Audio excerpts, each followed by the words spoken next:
Alright, so more information dropped yesterday, but didn't make a video on it because obviously Xur was first. Decided to do Xur, but I'm pretty sure it's about the end of it, so I haven't seen anything today yet released extra or anything, so this is basically all it seems to be for the most part, the last bit of info we got for what happened and what's going on with Bungie and why everything happening. Of course, they're still quiet as can be, like a little mouse. They don't want to speak to us or anything, so we'll see how that goes. But yeah, we'll wait to see what happens. For next week's tweet, we're supposed to get information and stuff. We'll see. As I continue to investigate this past week at Bungie, the circumstances that led up to mass layoffs and reported delays, I have learned from new information to paint a clearer picture after a lengthy conversation with someone with inside knowledge of the situation. There's new info about how the layoffs happened, staff reactions since then, and the state of Destiny 2 in the final shape. Here's additional context to everything that's happened this week, potentially ahead, though of course there are no guarantees of everything in flux now. Facts on that part. Management said other levers were looked at to avoid layoffs. When employees asked if one lever was executive compensation, they were told no and that it would not happen at the company. Update post-publication, Bungie responded saying that the CEO, Pete Parsons, and some other executives previously forfeited annual bonuses before the layoffs, but staff was not informed this happened until yesterday. The sum total of the bonuses given up is not clear.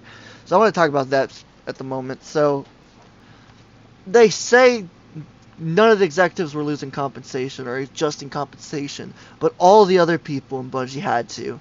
But then it says that they gave up their bonuses, and that no one knew, none of the lower tier knew until yesterday. That's why it wasn't. So if that's true, then why would they tell their employees that?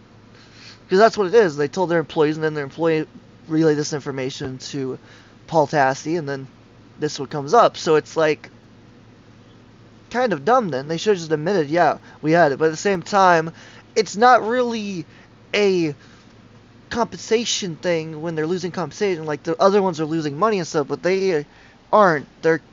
It's just a bonus. It's not their actual paycheck. It's extra.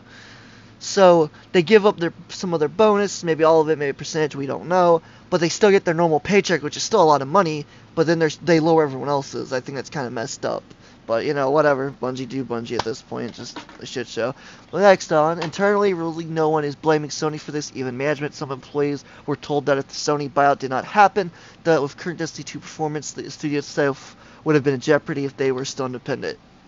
Well, Bungie, if you'd allow your employees to make a better game, that wouldn't have happened. But okay, what's new? Cannot be fully confirmed among every employee, but at least to some, D2 Director Joe Blackburn is not really considered to be one of the corporate culprits here to how things went down. Yeah, because he's not a higher up. Like, he's higher up, but he's not all the way up there where the ones that control everything.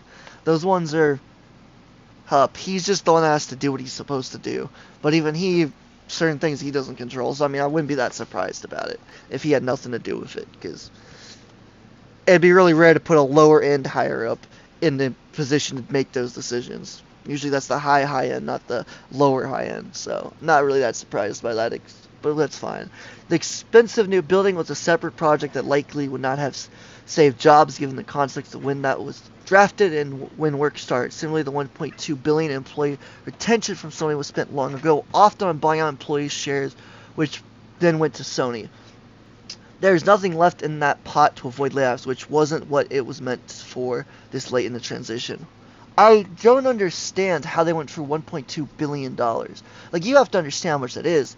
And if they say they're buying out Bungie shares from employees, and they have $1.2 billion, they are buying those shares way more, putting way more than they're worth. So that seems a bit false. Because $1.2 billion does not go that quick. That is ridiculous. And if most of it went to the shares, Bungie's buying their own shares back at like 4 times what they're actually going to be worth, and that's just ridiculous. That's Bungie bad money management skills in a nutshell, if you ask me. I know people obviously contest that, but I mean, you gotta understand how hard it is to spend $1.2 billion. If Bungie only has 1,200 people at the time, now they have 1,100 employees total, and not all of them have shares probably. And if all of them do have shares, they didn't buy all of them back probably. They bought most of them, which then they give to Sony because Sony owns the higher share now because they own the company, so they should have the higher share. So they bought the shares back to give it to Sony, so Sony holds the higher end. That's my best guess why they were doing that. that means they'd have to be overpricing the shares just to get it, which means some people in Bungie are filthy rich now.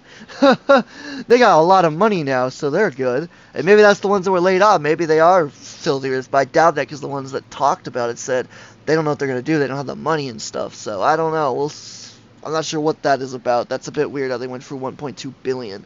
It's very hard to go through that, so not really sure what happened there. That's kind of weird.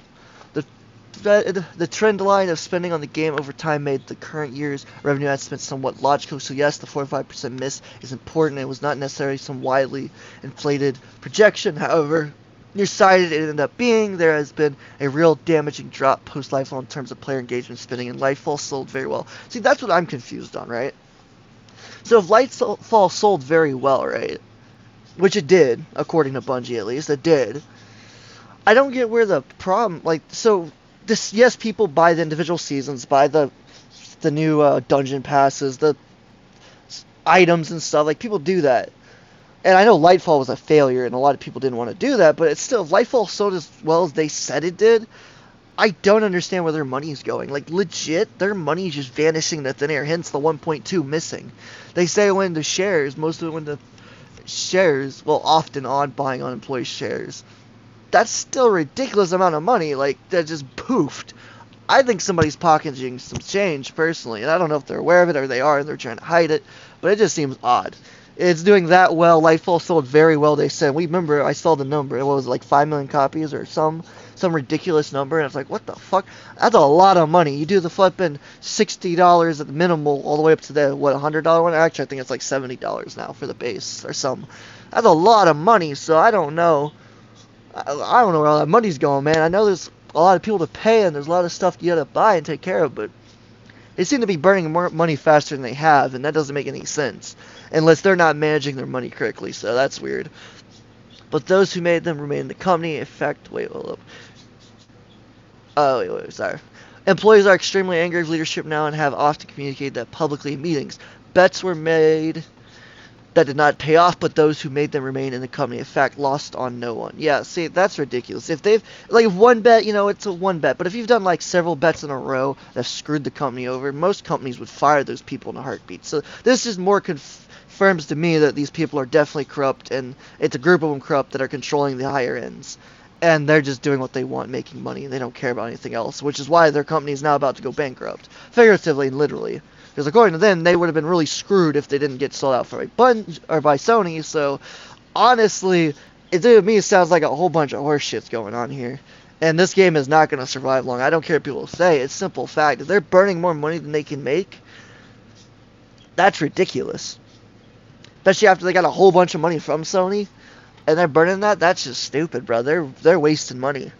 And that's going to bankrupt them. That's going to shut the company down. They have no other choice. So they got to figure out their money management skills. They need somebody to get in there. Maybe the IRS need to get involved because, damn, bro, they fucking up. The final shape delay was known by some a couple months ago, but it's happening late enough where there cannot be a 30th anniversary size drop to split the season, as that took around 8 months to build. Okay, so that makes no sense to me, right? They know a couple months ago, some knew, and now everyone knows it's getting delayed. Even though we haven't officially been informed, all the Bungie employees were. So if that's true, how can they not make it? That took 8 months to make in the past for the 30th. Why don't they start right now building something? That means they have the 3 months, technically they would have for that, and they have this. But we know they wouldn't do it the 3 month mark. They'd probably do a couple more. So they have like between 5 and 6 months. And if they did know it a while back, why didn't they start working on it then, or start having the few people that knew to start working on something? Like I get it won't be as big as that, but it should be a lot bigger than they're making it out to be. To me, they're making it out like it's going to be something really small. There'll be something the season 23 gap, though no specifics. Like, yeah, because they probably don't know fully yet. They want the final shape not just to be as good as Forsaken or the Ten King, but better, hence the good, not great feedback. That'll be polished during a delay. It needs to be the best, and it's viewed as the key to turning things around. I have an idea how they can make it the best, but we'll make a video on that separate later on. But well, maybe not the best, but at least we'll hype people up more. But we'll see about that. The Final Shape campaign and features are reportedly quite solid, even in its current state, ahead of planned future work. But they want to go even farther, and there is some concern about crunch to make that happen, even with a delay. Well, one, make a lot more exotic weapons and exotic gear. That would gladly help people. Two, bring some cool-ass abilities out, Just saying, Bungie. The supers are cool, but you could do more. This Destiny overall, part of the new PvP strike team, was impacted by layoffs, but significant progress has been made on the map pack already, and it should not be cancelled. Update, have heard player security teams were hit heavily as well. I know they said they're going to outsource everything, so I assume they're going to outsource security. It just makes sense. I mean, I feel like that's more expensive in the long term, unless they use some really cheap hardware, which outsourcing hardware, but yeah. I mean, that's really bad, because security in the game already sucks on a massive scale, so that's not good. No significant changes have been announced to staff for the longer term future of Destiny 2 plans because of these layoffs and the delay yet. No known plans to reduce support for D2 below old, already planned levels. No new info about the long term or something like Destiny 3, which I did not get the sense was really on the radar. I don't think a D3 will ever happen. I actually want D2 just to become Destiny, drop the 2, fuse D1 and 2 together, or leave the 2, but I'm fine with it being its individual thing and just carrying it for the rest of the years, but there's not enough evidence to state that they're going to go beyond Final Shapes here. At least with something big. It's going to be small stuff spread out, and they're just going to keep it that way for a while. Because even though Destiny might not be, and they say they want to be a multi-game company, they still have to put a lot of effort into Marathon, so sadly I believe pretty huge amount that Destiny 2 will basically cease big DLCs for a while. And I get it. Because, again, I do understand other games. Once they get Marathon up and running, then they won't have to put as much focus on it. They obviously will have focus, but there won't be as much programming focus and stuff to build it. So they'll have a little bit more spread out. Same thing with the new project that's hidden, Gummy Bears. If you don't know about it, it's their project. They have that as well. So, I get it. It's not that big of a deal. It does suck, because Destiny is a good game, but it's fair enough at this point. We figured for a long time it would happen. And we could be wrong. They could jump in and be like, hey, we got you. We're doing good stuff. But they've been really secretive about it. So everyone feels like they want it to focus on Final Shape. But the fact there's not even a leak of information about what talks about what's coming next tells us they're probably not doing much after the chapters. They'll just be continuous chapters. And in a way it works out because, I mean, it gives them more time to build the stuff because of how long they increase their time. It also gives them more time to develop different mechanics they want or different things. Different story, different weapons. It gives them a little bit more time, more stuff. So it's not that big of a deal. It would be unfortunate if they don't drop big DLCs, because personally the big DLCs have been a really big, major part of the game. But, it's fine. We'll figure it out by the time that's good. We got a year to figure it out, so we'll see. We'll see who's right and who's wrong by then. Endgame LFG has been tremendously difficult from a tech perspective, and reportedly was announced to the community before the devs themselves. It is far more complicated than players will understand, even if it seems like it's an obvious thing the game should have. It'll launch, but it's been a tough road. So, personally, I think they should have just gone towards the type of system Warframe has, is where it's an open chat, you can talk to people all over the place, everywhere, and just have it open like that, and then you can join people that way. I don't think having a physical LFG was actually worth it. I agree with them, it is a pain in the ass to build, especially in a game that didn't have those type of setups set in place prior. So, I think they should have just had an open chat system, and then you could join out of that chat if people could privately invite you and stuff. So you could type in a world chat where everyone is in, and you could type like this, and you could search keywords, and it worked like that. So like how Warframe works. And it'd be a little more advanced, but it'd basically be the same thing as Warframe. I feel like that's where they should have gone with it. I do think it's cool they made the LFG. We'll see how it works. Hopefully it works great. Hopefully it's useful. We'll see.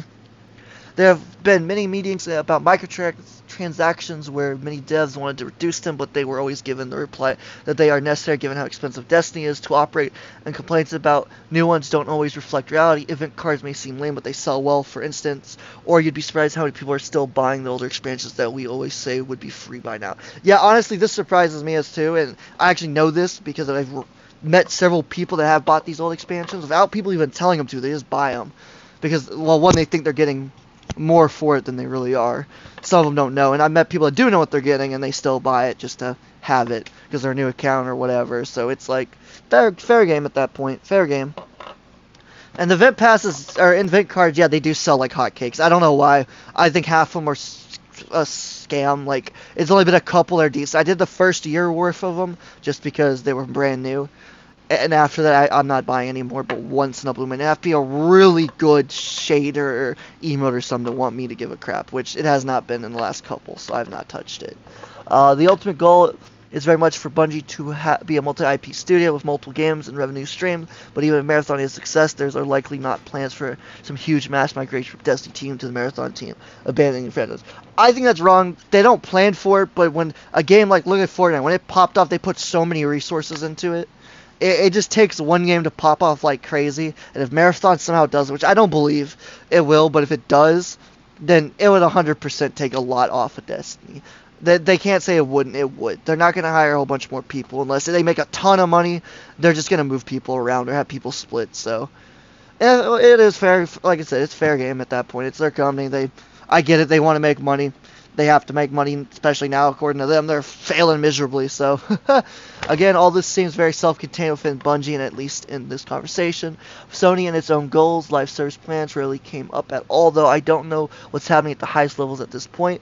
The general mood of most remaining at Bungie is one of anger, sadness, and fear. Anger over how the layoffs were handled, and sadness over who departed. Fear that there may be more layoffs to come, and essentially no one feels safe. However, there is a lot of faith. There is some genuinely cool stuff coming with the final shape, and that hopefully players will love. Everything seems to point towards final shape being a make or break moment for Destiny, but yes, it really may be that this time. I didn't hear anything new about what may be past episodes, which will still make it out, but the player base and revenue has to recover, and new IPs like Marathon have to deliver.